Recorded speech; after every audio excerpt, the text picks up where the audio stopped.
Graça e paz, irmãos. É sempre uma alegria e um temor estar aqui.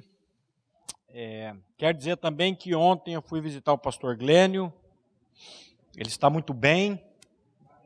A recuperação está excelente.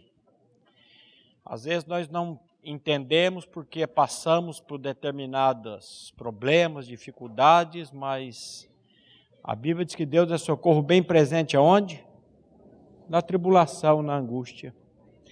E eu queria ler com vocês Jeremias capítulo 3, versículo 3.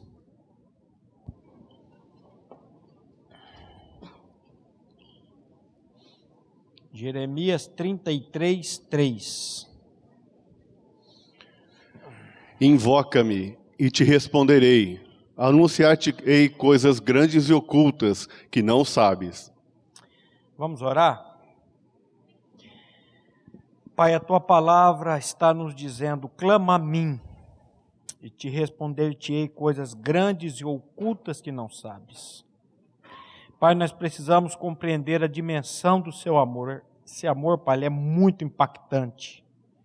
O seu amor, ele vai acima de toda a nossa compreensão. Nós queremos clamar, Pai, nessa noite para que o Senhor venha abrir os nossos olhos espirituais, para compreendermos que nós só podemos amá-lo porque o Senhor nos amou primeiro. Pai, ninguém aqui precisa de uma mudança de religião, mas sim da compreensão desse amor que está exposto na bendita pessoa do teu Filho. Toma, Pai, nossa boca nessa noite e fala por meio da tua santa palavra. É o que nós te pedimos e clamamos em nome de Jesus. Amém. Amém. Que o Senhor seja louvado.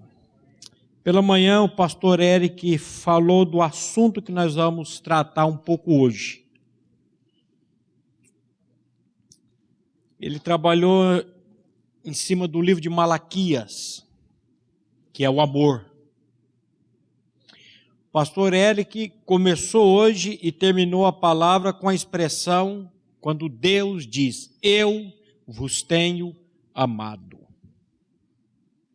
Eu vos tenho amado. E o povo ingrato, o povo cego e o povo atrevidamente dizia: em que nos tem amado? Você já viu isso? Ou você já disse isso? Como é que Deus me ama? Como é que Deus me ama? Se Deus realmente me amasse, eu não estaria passando por esse problema. Se Deus realmente me amasse, eu não estaria passando por esse luto. Se Deus realmente me amasse, eu não estaria passando por esse divórcio, por essa doença. Como é que Deus me ama? Se Deus realmente me amasse, eu já teria engravidado, eu já teria tido um filho. E assim vai. E assim vai. Agora, será que Deus nos ama? E eu vou dizer uma coisa para vocês nessa noite. É porque Ele nos ama que muitas vezes nós estamos passando por uma série de problemas e dificuldades. Você já leu um versículo na Bíblia que diz assim: concedeu-lhes o que lhe pediram, mas fez definhar a sua alma? Está lá nos Salmos. Concedeu-lhes o que lhe pediram, mas fez desfinhar-lhes a alma. Jesus diz: o que aproveita o homem ganhar o mundo inteiro, ou o mundo todo, e perder a sua alma? Ou o que daria o homem em troca da sua alma? Meu irmão, Deus, Ele está interessado e muito interessado na sua salvação eterna. E como diz Max Lucado naquele livro maravilhoso, Ouvindo o Trovão Gentil de Deus na Tormenta. Leia esse livro. Ouvindo o Trovão Gentil de Deus na Tormenta. Ele diz assim: se for preciso 1 ou 2 trancos, que venham os trancos. Se for necessário as dificuldades, os problemas, as angústias, para a salvação, meus irmãos, que venham. Agora, nós só podemos entender o amor de Deus na pessoa do Filho dele, em Cristo Jesus. E em João capítulo 13, versículo 34 e 35, veja o que Jesus está dizendo aí para nós. João 13, 34 e 35. Novo mandamento vos dou, que vos ameis uns aos outros, assim como eu vos amei, que também vos ameis uns aos outros. Nisto conhecerão todos que sois meus discípulos, se tiverdes amor uns aos outros. Eu quero começar a palavra dessa noite com uma pergunta. Você ama? Você ama as pessoas, os seus semelhantes? Mas quando eu digo ama aqui, é amar com o amor de Deus, no calibre de Deus. Não é esse amor que nós podemos produzir, não. Eu já ouvi algumas vezes essa pergunta, será que todo pregador vive tudo que prega? O que vocês acham? Muito difícil. Já perguntaram isso para o pastor Glenn uma vez, o senhor vive tudo que o senhor prega? É impossível um ser humano viver tudo que prega. Porque o que nós pregamos, meu irmão, é muito acima do que nós podemos entender, compreender. Então, é muito sublime. O pastor Eric disse hoje pela manhã aqui, muitas vezes eu não amo Deus de todo o coração. Eu tenho posto outras coisas na frente. Que a Bíblia diz, né? Para amar a Deus de que maneira? De todo o teu coração, de toda a tua força, de todo o teu entendimento. E o teu próximo como a ti mesmo. Por mais santa que uma pessoa possa ser, ela nunca vai conseguir chegar ao patamar de Deus. Agora eu vou dizer uma coisa para vocês, tudo que eu prego aqui eu creio, não só aqui, mas em todo lugar. Ainda que eu não viva, eu creio. E creio e espero no Senhor que isso, tudo que eu prego, um dia seja uma realidade plena na minha vida, apesar que nunca vai ser. Porque a vida eterna é conhecer a Deus. Toda vez que eu preparo um sermão, primeiro eu preciso pregá-lo para mim. E nem tudo que eu prego, nem tudo que eu já preguei, eu ainda tomei posse. Assim como você, nem tudo que você crê, você tomou posse. Eu sei que você crê em muitas coisas, como eu creio também. Por exemplo, você crê que Jesus pode ressuscitar uma pessoa dos mortos? Você crê ou não? Eu também creio. Mas, o último mês aqui, nós fizemos tantos velórios aqui nessa comunidade. O da irmã Cecília, tinha umas irmãs conversando aqui fora, dizendo assim, eu vou mudar dessa igreja. Está morrendo muita gente. Aí eu falei, se eu fosse de outra igreja, e se eu soubesse que nessa igreja aqui estava morrendo as pessoas, eu ia mudar para ela. Para ir embora para casa logo, para a glória logo. Ei, pastor, nós estamos brincando, eu também estou.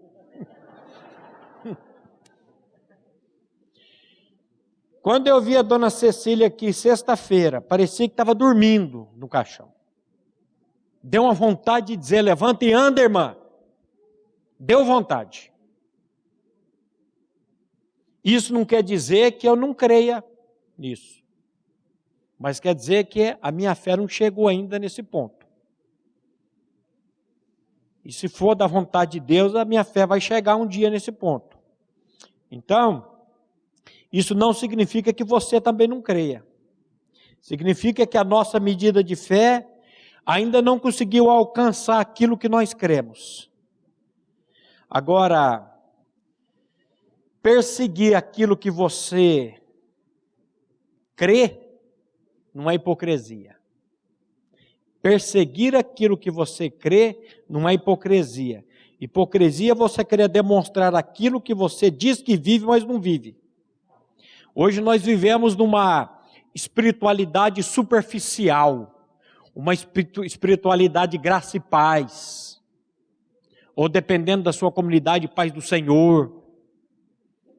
É aquela coisa, sabe, superficial. Como que tá, meu irmão? Tá tudo bem? Tá tudo bem? Nada. Tá maior quebra-pau lá em casa. Como é que tá, meu irmão? Tá tudo certo? Tá tudo certo, nada. O casamento tá indo pro beleléu. Tá quase divorciando. Como é que tá, meu irmão? Tá tudo certo. Tá passando necessidade em casa. Às vezes não tem o que comer em casa, mas sai daqui do culto depois com os irmãos, aí vai lá no restaurante e come lá com eles.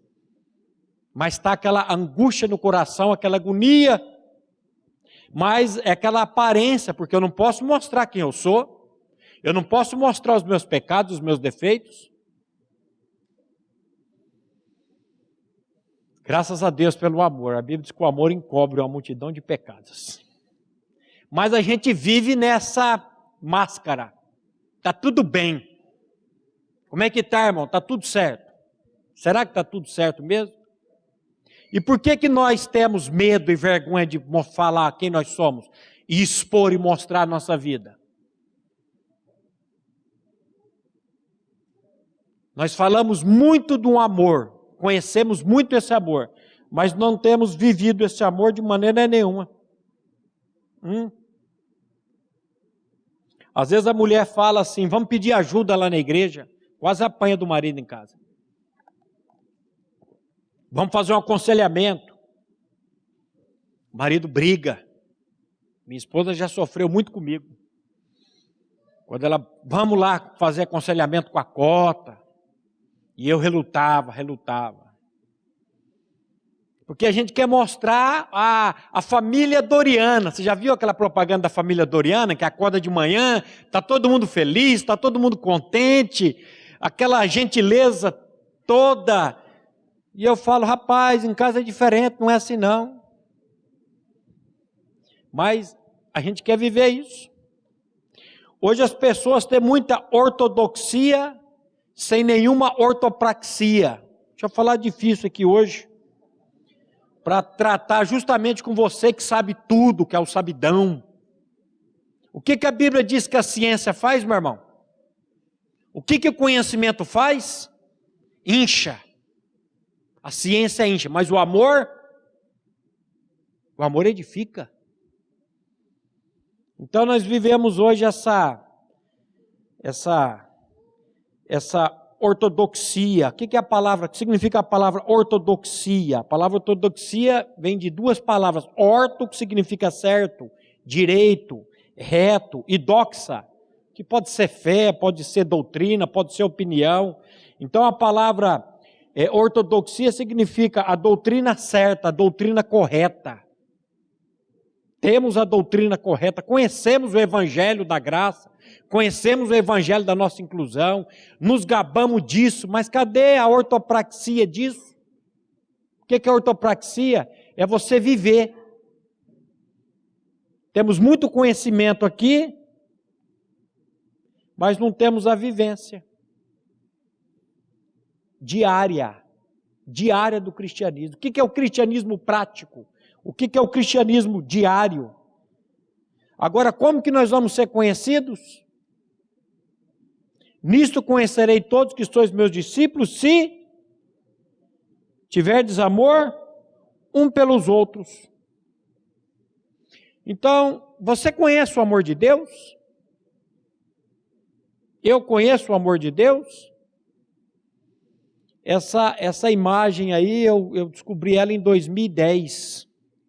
Ele mostra que ortodoxia sem ortopraxia, o conhecimento sem a prática, é uma igreja congelada. Ela tem uma doutrina, mas não tem aquela paixão, não tem o movimento. E a outra, a ortopraxia sem ortodoxia, é a igreja em chamas. Ela tem paixão, ela grita, ela faz, mas não tem doutrina. Não tem o conhecimento da verdade. não tem a vida de Cristo habitando nela, o que adianta isso? Então, você conhece o amor de Deus? Como que nós podemos conhecer o amor de Deus? Só tem um jeito. Por intermédio da pessoa de Jesus Cristo. Só tem um jeito. Pela encarnação do amor. Jesus, ele é a encarnação do amor do Pai nesse mundo. Onde que nós vamos encontrar o amor? Nele. Só podemos ter acesso a esse amor por intermédio do Espírito Santo, da obra do Espírito Santo. O que Romanos 5,5 diz? O que diz Romanos 5,5? Ora, a esperança não confunde, porque o amor de Deus é derramado em nosso coração pelo Espírito Santo, que nos foi outorgado. Ora, a esperança não confunde, porque o amor de Deus, ele é o quê? Pingado, derramado em nosso coração pelo Espírito Santo que nos foi dado. Só tem uma maneira de você e eu termos acesso ao amor de Deus, por meio do Espírito Santo. E só tem uma maneira de você ter o Espírito Santo, se você nascer de novo. Paulo, ele é muito claro quando diz, aquele que não tem o Espírito de Cristo, esse tal não é dele. Quando você nasce de novo, o Espírito Santo vem habitar em você. Para tirar, olha, vai uns caçambão de lixo daí de dentro, de você e de mim. Essa alma nossa, ela é poluída. E o Espírito Santo, ele entra, e aquele que começou a boa obra, ele vai aperfeiçoando até o dia de Cristo Jesus. Jeremias 31, de 1 a 3, olha o que a palavra de Deus diz aí. Jeremias 31, de 1 a 3. Naquele tempo, diz o Senhor, serei o Deus de todas as tribos de Israel, e elas serão o meu povo. Assim diz o Senhor, o povo que se livrou da espada logrou graça no deserto. Eu irei e darei descanso a Israel. De longe se me deixou ver o Senhor, dizendo, com amor eterno eu te amei, por isso, com benignidade te atraí. Naquele tempo, o que você pode fazer, meu irmão, minha irmã, para Deus deixar de amar você? Absolutamente nada. Você pode ser a pior espécie de ser humano que exista no mundo, a pior. Que Deus vai continuar, enquanto você estiver em vida, Ele vai continuar te amando, te amando. Mas eu não mereço. Pois é, por isso mesmo. Deus amou o mundo de tal maneira que deu seu Filho unigênito, para que todo aquele que nele crê não pereça, mas tenha a vida eterna. Ele nos amou. Eu te amei com amor eterno. Mas e quando eu caio? Ele deixa de me amar? Meus irmãos, Deus conhece a nossa estrutura e Ele sabe que nós somos o quê? Pó. Ele sabe que nós somos pó, que nós somos fracos. Agora lá em Oséias 11, versículo 3 e 4, que ele estava dizendo ali naquele dia, Oséias 11, versículo 3 e 4. Todavia, eu ensinei a andar a Efraim, tomei-os nos meus braços, mas não atinaram que eu os curava. Atraí-os com cordas humanas, com laços de amor. Fui para eles como quem alivia o jugo de sobre as suas queixadas, e me inclinei para dar-lhes de comer. Tem uma versão que diz assim, mas fui eu que ensinei o meu povo a andar. Eu o segurei nos meus braços, porém eles não sabiam que era eu que cuidava deles, com laços de amor e de carinho. Eu os trouxe para perto de mim, eu o segurei nos braços, como quem pega uma criança no colo. Deus está dizendo que Deus pega toda uma tribo, leva em seus braços, guiando-os pelos seus caminhos. Mas ele não sabia que era Deus quem os curava. Eles ignoravam, assim como muitas pessoas hoje ignoram Deus. Acorda de manhã, esquece que existe um Deus, vai tocando a vida, vai andando, deixa a vida me levar, a vida leva eu, parece que Deus não está no controle de nada. Eu tenho dito para alguns irmãos, chega em casa, arranca Romanos 8:28 e tira da tua Bíblia. Você não crê mesmo? E eu muitas vezes não creio também. Sabemos que todas as coisas cooperam, contribuem para o bem daqueles que amam a Deus, daqueles que foram chamados segundo o seu propósito. Será que nós sabemos que tudo coopera, que tudo contribui? Se nós soubéssemos disso mesmo, nós íamos viver muito mais alegres. Mas, além de Deus curar o povo, fazer tudo, Ele vai além. Ele diz aí, atraí-os com cordas humanas, com laços de amor. Fui para eles, como quem alivia o jugo de sobre as suas queixadas, e me inclinei para dar-lhes de comer. Atraí-os com cordas humanas, com laços de amor. Onde que Ele nos atraiu, meus irmãos? O profeta Zacarias, no capítulo 3, ele vai dizer que Deus, Ele ia tirarei a iniquidade dessa terra num só dia. Que dia que foi esse? Foi o dia que o nosso Senhor foi crucificado lá naquela cruz. O que Ele disse lá em João 12:32? Texto que você já está cansado de ouvir. E eu, quando for levantado da terra, atrairei todos a mim mesmo. Isto, 33. Isto dizia, significando de que gênero de morte estava para morrer. E eu, quando for levantado da terra, atrairei todos a mim mesmo. Isto dizia, significando que gênero, que tipo de morte que Ele havia de morrer. Qual foi a morte? Por que Cristo morreu? Por causa de você, meu irmão, por causa de mim. E eu testemunhei na vida da irmã Cecília, nesse calçadão aqui. De vez em quando eu saio de fininho aqui, vou ali na Utopia, ali no japonês, ali comer uns pastéis. Trigo é um veneno para a barriga. Estou esperando o médico liberar as costelas para poder voltar para a academia. E quantas vezes eu estava ali, mas eu vou ali para comer pastel e para evangelizar as meninas também, viu?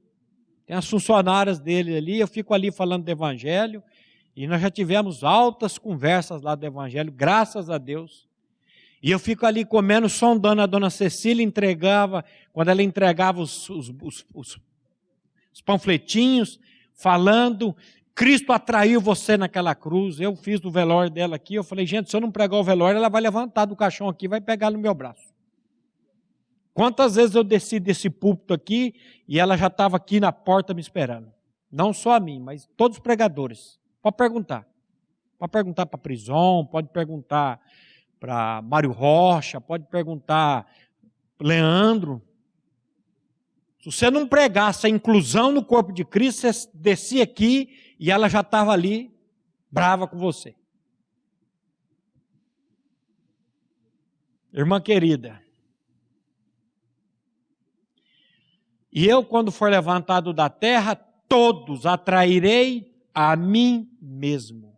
O que Cristo atraiu lá naquela cruz, meu irmão? Seu ego, seu pecado, seu velho homem. Essa natureza de autogratificação, autolegislação, essa natureza hipócrita que todos nós temos, Ele atraiu lá naquela cruz para quê? Para matar. Você lembra de 2 Coríntios 5:21, o que diz? Aquele que não conheceu o pecado, Ele o fez pecado por nós, para que nele fôssemos feitos justiça de Deus. Aquele que não conheceu o pecado. Quem que não conheceu o pecado? Jesus, Cordeiro de Deus. Como que alguém com pecado poderia tirar o pecado? Por isso que ele vem sem pecado. Aquele que não conheceu o pecado, ele se fez pecado por nós, para que nele fôssemos feitos justiça de Deus. A encarnação do amor vem, vai para uma cruz, e naquela cruz ele atrai a todos. Atraiu-os com cordas humanas, com laços de amor. É o amor de Deus, na pessoa do Filho dele, atraindo cada um de vocês aqui nessa noite, cada um que nos acompanha pela internet, cada um que um dia vai ouvir essa palavra, saber que lá naquela cruz o Senhor nos atraiu. O amor de Cristo, o que ele faz? Lá em 2 Coríntios 5,14, o que ele diz? Que o amor de Deus faz? Pois o amor de Cristo nos constrange, julgando nós isto: um morreu por todos, logo todos morreram.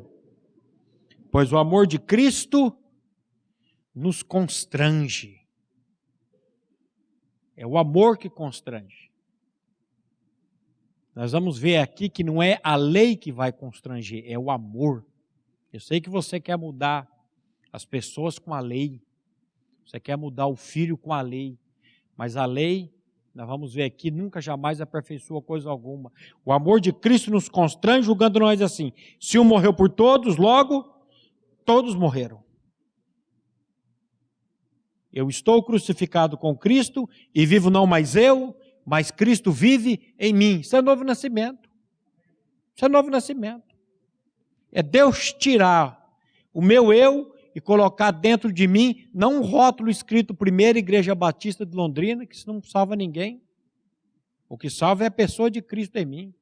E com a pessoa de Cristo em mim, eu posso ser bênção dentro da Primeira Igreja Batista, e você pode ser bênção lá onde for. O grande objetivo de Deus é de nos trazer para si. E como que as pessoas relutam, né? Relutam, e não querem. Mas o amor traz. Quem que transformou a sua vida? Foi você ou foi o amor de Deus? Foi você ou foi a graça de Deus? Foi o amor de Deus. É o amor de Deus que transforma a vida das pessoas. Me diga uma coisa, a lei pode fazer alguma coisa para mudar, presta atenção, a lei pode fazer alguma coisa para mudar uma vida? A lei? Sim ou não? Está meio confuso esse troço aí. A lei pode fazer alguma coisa para mudar a vida de uma pessoa? Mudar de dentro para fora? Não. A lei não muda. Nós falamos muito do amor, mas cremos muito na lei. Usamos mais a lei na nossa casa, com os nossos filhos, do que o amor, que a gente diz tê-lo. O que diz Hebreus 7,19? Pois a lei nunca aperfeiçoou coisa alguma, e, portanto, por outro lado, se introduz esperança superior, pela qual nos chegamos a Deus. Eu gosto de uma versão que diz assim: pois a lei nunca, jamais aperfeiçoou coisa alguma. Mas, por outro lado, se introduz esperança superior, pela qual nos chegamos a Deus. A lei serve para quê, meu irmão? A Bíblia diz que a lei serviu de aio, de tutor, de guia, pedagogo. A lei serviu de aio para nos conduzir a Cristo. A lei serve para pegar na mão do irmão Tine aqui e falar: eu não posso fazer nada por você, mas vem aqui. Tem aqui, Cristo pode fazer. A lei serviu de aio para nos conduzir a Cristo. A Bíblia diz que o fim da lei é Cristo, para a justiça de todo aquele que crê. Mas nós não cremos no amor, nós cremos na lei. Qual seria a sua reação hoje? Se o seu filho chegasse para você e dissesse assim: pai, seu filho, eu não gosto de menina, eu gosto de menino. Qual seria a sua reação hoje se a sua filha dissesse para você: pai, Eu não gosto de menino, eu gosto de menina. Qual seria a sua reação hoje se a sua filha chegasse para você e dissesse: pai, eu estou grávida? Como é que é? Você está doida? Qual seria a sua reação? Qual seria a minha reação se a sua filha dissesse isso para você?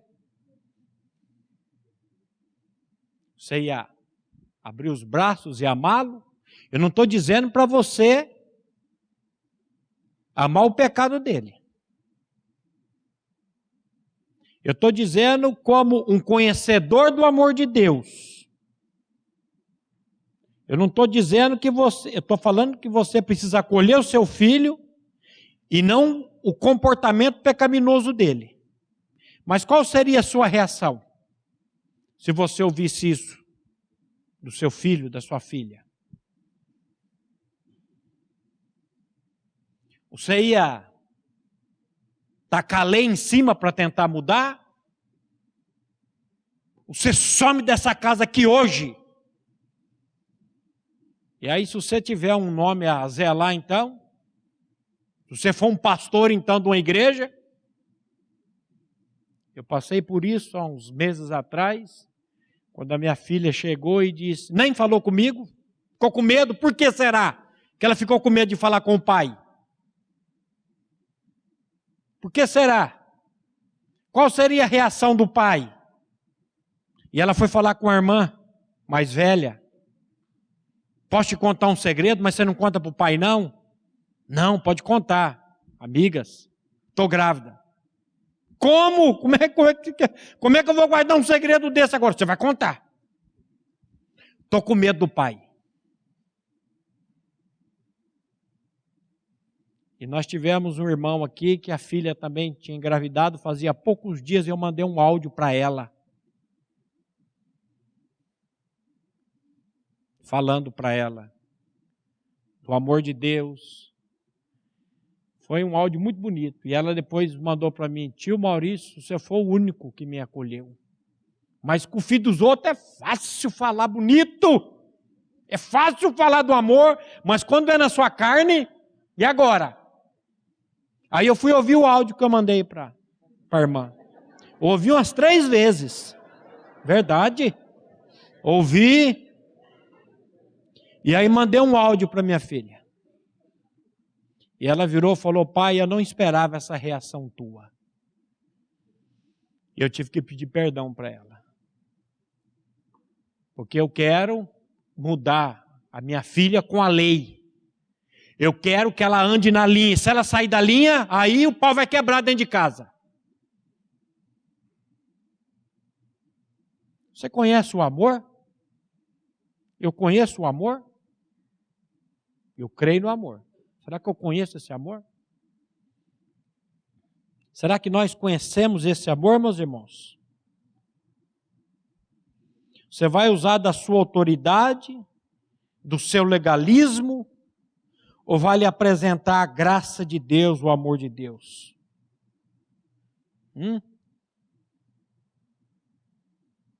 É fácil, como diz o Dr. Martin Lloyd Jones, se eu não me engano, é fácil você falar de perdão, pregar sobre perdão, desde que você não tenha ninguém para perdoar. Porque o dia que você tiver alguém para perdoar, aí vai ser complicado você falar. Lembre-se de uma coisa, o cristianismo é prático. O cristianismo é algo prático. Não é falar de boca. Falar de boca é fácil. O que 1 João 3,18 diz? Filhinhos, não amemos de palavra, nem de língua, mas de fato e de verdade. Filhinhos, não amemos de palavra, nem de língua, mas de fato e de verdade. Como é que você vai amar de fato e de verdade? Senhor, o teu amor foi derramado no meu coração. Mas eu ainda não usufruo desse amor. Tem misericórdia de mim. Lembre-se que Deus resiste ao soberbo, mas dá graça ao humilde. Meu irmão, enquanto você não tirar a máscara, enquanto você não tirar a hipócrita era o nome da máscara que eles usavam lá naquela época, o nome da máscara era hipócrita. Enquanto você não tirar essa máscara, primeiramente diante de Deus, diante do trono da graça de Deus. E eu amo aquele versículo quando a Bíblia diz: acheguemo-nos. Acheguemo-nos, portanto, confiantemente, confiadamente, junto do trono da graça de Deus. Para quê? Para recebermos graça, misericórdia e sermos socorridos no momento oportuno. Nós temos um trono, meu irmão. Não é o do julgamento. Eu sei que você fica com medo do julgamento das pessoas, como eu também fico com medo do julgamento das pessoas. O que vão falar de mim? O que vão achar de mim? O que vai ser o meu ministério? Que ministério que você tem? Se você tem alguma coisa é porque Deus deu. Não é porque você mereceu, não é porque você conquistou. Não amemos de palavra nem de língua, mas de fato e de verdade. Vocês lembram aquela parábola do filho pródigo? Ou melhor, do pai pródigo? Aquela parábola lá, meu irmão, a gente precisa ouvi-la, para ela nos desarmar. Vamos ler ela, meus irmãos. Lucas capítulo 15, do versículo 11 a 32. Continuou: certo homem tinha 2 filhos. O mais moço deles disse ao pai: Pai, dá-me a parte dos bens que me cabe. E lhes repartiu os haveres. Passados não muitos dias, o filho mais moço, ajuntando tudo que era seu, partiu para uma terra distante e lá dissipou todos os seus bens, vivendo dissolutamente. Depois de ter consumido tudo, sobreveio àquele país uma grande fome, e ele começou a passar necessidade. Então ele foi e se agregou a um dos cidadãos daquela terra, e este o mandou para os seus campos a guardar porcos. Ali desejava ele fartar-se das alfarrobas que os porcos comiam, mas ninguém lhe dava nada. Então, caindo em si, disse: Quantos trabalhadores de meu pai têm pão com fartura, e eu aqui morro de fome? Levantar-me-ei e irei ter com meu pai, e lhe direi: Pai, pequei contra o céu e diante de ti. Já não sou digno de ser chamado teu filho. Trata-me como um dos teus trabalhadores. E levantando-se, foi para seu pai. Vinha ele ainda longe, quando seu pai o avistou, e compadecido dele, correndo, o abraçou e beijou. E o filho lhe disse: Pai, pequei contra o céu e diante de ti. Já não sou digno de ser chamado teu filho. O pai, porém, disse aos seus servos: Trazei depressa a melhor roupa, vestiu, ponde-lhe um anel no dedo e sandálias nos pés. Trazei também e matai o novilho cevado. Comamos e regozijemo-nos, porque este meu filho estava morto e reviveu. Estava perdido e foi achado. E começaram a regozijar-se. Ora, o filho mais velho estivera no campo. E quando voltava, ao aproximar-se da casa, ouviu a música e as danças. Chamou um dos criados e perguntou-lhe que era aquilo. E ele informou: Veio teu irmão, e teu pai mandou matar o novilho cevado, porque o recuperou com saúde. Ele se indignou e não queria entrar. Saindo, porém, o pai procurava conciliá-lo. Mas ele respondeu a seu pai: Há tantos anos que te sirvo sem jamais transgredir uma ordem tua, e nunca me deste um cabrito sequer para alegrar-me com os meus amigos. Vindo, porém, esse teu filho, que desperdiçou os teus bens com meretrizes, tu mandaste matar para ele o novilho cevado. Então lhe respondeu o pai: Meu filho, tu sempre estás comigo. Tudo que é meu é teu. Entretanto, era preciso que nos regozijássemos e nos alegrássemos, porque esse teu irmão estava morto e reviveu, estava perdido e foi achado. Isso aqui é amor. Quem aqui tem capacidade para amar desse jeito? Eu não tenho. Um filho que chega para um pai e pede uma herança sem poder pedir. Quando um filho naquela época pedia para o pai herança, ele estava dizendo o seguinte: você não morre, ia falar filho de uma égua, você não morre filho de uma égua. Então, ele estava desejando a morte do pai. Ele estava desejando a morte do pai, que ele queria pegar a herança e sair para o mundo. E o pai reparte a herança, e ele vai para uma terra longínqua, lá ele desperdiça os bens. E quando ele chega naquele momento, eu disse para uma mãe, semana passada aqui, seu filho precisa ir comer a comida do porco.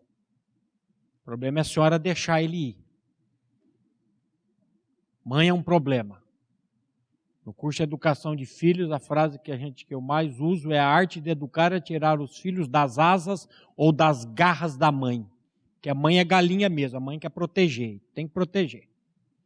Mas tem uma hora que o filho tem que ir lá no comer as alfarrobas, a comida do porco. Ir para o fundo do poço.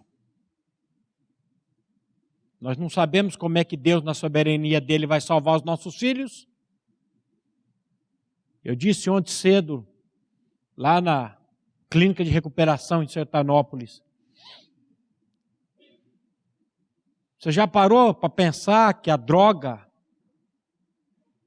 pode ter sido, de alguma maneira, providencial na sua vida? Na soberania de Deus, ele permitiu você se envolver com a droga, com aquele amigo? Para que você pudesse aqui estar hoje, sábado, 7:30 da manhã, ouvindo a palavra, o evangelho, sair daqui salvo e livre da droga? E depois o moço veio e falou: rapaz, eu estou indo embora, mas olha, eu quero lhe agradecer por esse evangelho que o senhor vem pregar aqui, pastor. Deus transformou minha vida. Falei, eu vou falar isso domingo à noite lá na comunidade, porque essa comunidade faz parte disso.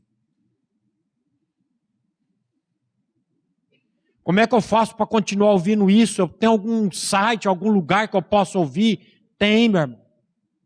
Você entra lá, PIB Londrina, Primeira Igreja Batista em Londrina, você vai ouvir as palavras.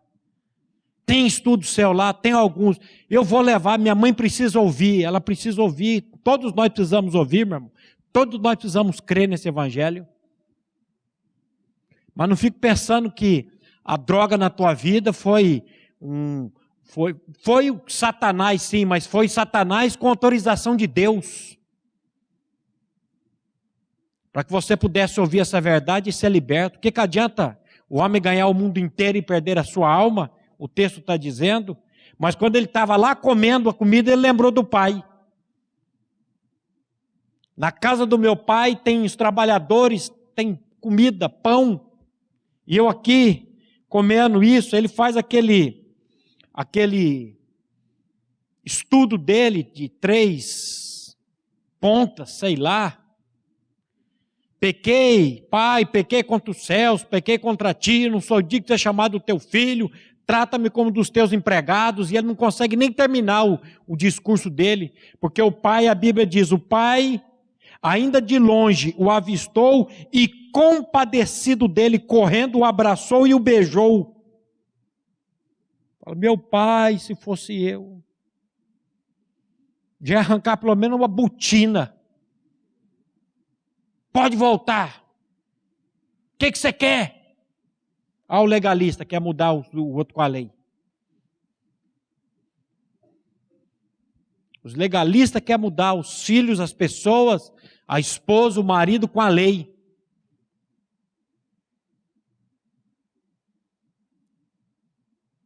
Com um texto bíblico, você tem que ir para a cama comigo, a Bíblia diz aqui, taca na cara da mulher.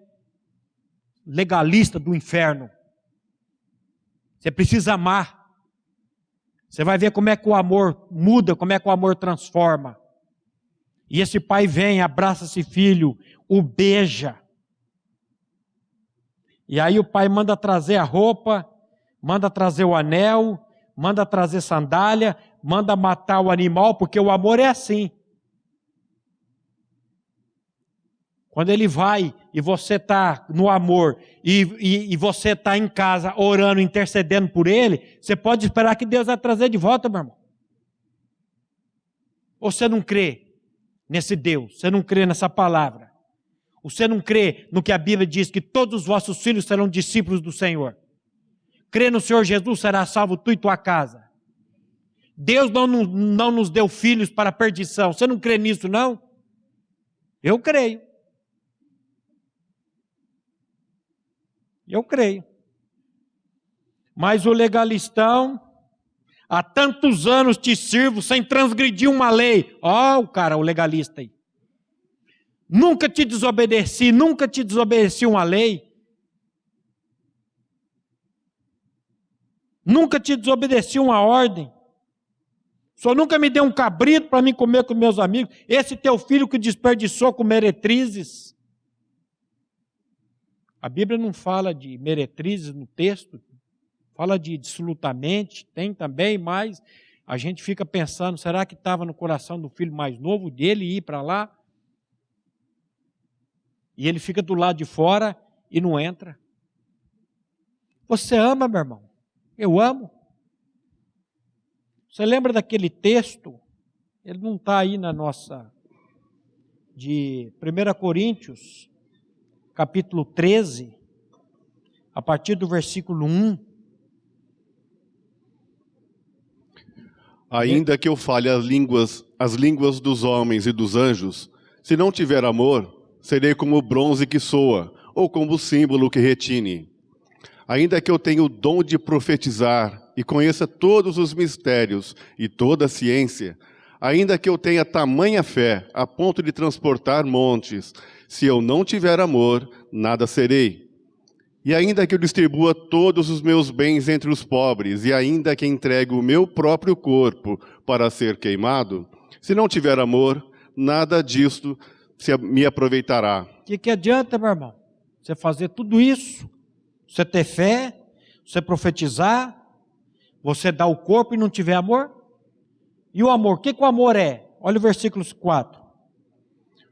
O amor é paciente, é benigno. O amor não arde em ciúmes, não se ufana, não se ensoberbece, não se conduz inconvenientemente, não procura os seus próprios interesses, não se exaspera, não se ressente do mal, não se alegra com a justiça, mas regozija-se com a verdade. Tudo sofre, tudo crê, tudo espera, tudo suporta. O amor jamais acaba, mas havendo profecias, desaparecerão. Havendo línguas, cessarão. Havendo ciência, passará. Olha aí, meus irmãos. O amor tudo crê, tudo espera, tudo suporta. O amor jamais acaba. Eu estou falando de um amor aqui para vocês que eu não creio nesse amor. Aliás, eu creio, mas ainda não usufruo desse amor, desse tanto aqui. Agora, em contrapartida, o Espírito Santo, por meio de Paulo, diz: o amor de Deus é derramado nos nossos corações por meio do Espírito Santo que nos foi dado. Ou seja, nós temos esse amor diante de Deus. E quando eu não tenho alguma coisa, o que eu preciso? Eu preciso buscar de quem tem. Quando eu não tenho dinheiro, eu procuro o tio Wildo. Vou lá na casa dele bater na porta para ele me dar dinheiro. Eu sei que ele tem. Tia Chile está rindo aí, diz que não. Agora, aonde que eu vou encontrar esse amor, meu irmão? Na casa do tio Wildo? Você pode encontrar a manifestação desse amor. Você vai encontrar esse amor em Deus. E agora eu preciso o quê? Eu preciso me humilhar diante desse trono da graça. Eu preciso me humilhar diante desse Deus e pedir: Deus, me dá amor. Porque o amor tudo sofre, tudo suporta. Você que fica pedindo aí, Deus, muda meu marido. Deus, transforma meu marido. Não, Deus, me dá amor para me suportar o meu marido. Me dá amor para que eu possa amá-lo. Porque o amor, sabe o que o amor vai fazer com ele? O amor vai constranger. O amor de Cristo nos constrange. E quando você começa a amá-lo, não com o teu amor, com o amor de Cristo, você pode ficar tranquila que ele vai vir. Porque o amor, ele é recíproco. O amor, quando você trabalha, você vai com amor, esse amor vai voltar para você. Então, meus irmãos, eu quero terminar fazendo a pergunta que eu fiz no início. Você ama? Deus amou. E Ele lhe amou e me amou de tal maneira que deu o seu Filho unigênito. E nesse amor, nós temos tudo. Vamos orar? Pai, mais uma vez nós nos colocamos diante de Ti. Como diz a Tua palavra, com o rosto descoberto. Pedindo, Pai, clamando. A Tua palavra diz que se nós pedirmos alguma coisa segundo a Sua vontade, o Senhor nos ouve. E, Pai, a Tua vontade é que cada irmão aqui, a começar por mim, Pai, usufrua desse amor, possa experimentar desse amor na sua plenitude. Pai, opera essa obra, Pai, nas nossas vidas. Nos dê esse amor, Pai, para com os nossos cônjuges, os nossos filhos. Opera, Pai, essa obra nas nossas vidas, porque nós cremos que lá naquela cruz, quando o Teu Filho foi levantado, Ele nos atraiu a Si. Ali Ele nos matou, ali nós morremos, e na ressurreição nós ganhamos essa nova vida, que é a vida ressurreta, a vida do Teu Filho, que amou e que nos ama, e que nos faz amar através desse amor maravilhoso que vem habitar em nós. Pai, opera na Tua igreja, opera no seio da Tua igreja, essa maravilhosa, esse tão grande amor, para que nós possamos usufruir dele e possamos, Pai, impactar as pessoas, nossas vidas, os familiares, com o amor que vem de Ti. Faz isso, Pai, com o único propósito, a glorificação do Teu nome. É o que nós Te clamamos, Pai, é o que nós Te pedimos nessa noite, em nome de Jesus. Amém. A Livraria PIB Londrina procura selecionar cuidadosamente seus títulos e autores a fim de oferecer um conteúdo alinhado com o Evangelho de Jesus Cristo. Bíblias, livros de teologia, devocionais, literatura infantil, biografias, comentários bíblicos e muito mais. Dispomos também de um acervo de CDs e DVDs das mais de 5.000 mensagens ministradas na Primeira Igreja Batista em Londrina. Visite a Livraria PIB Londrina e conheça ainda mais. Livraria PIB Londrina, de segunda a sexta, das 13h30 às 18 horas. Endereço na Avenida Paraná, 76A, próximo ao Calçadão, bem no centro de Londrina. Ligue para 3372-8921 ou acesse o site www.livrariapiblondrina.com.br.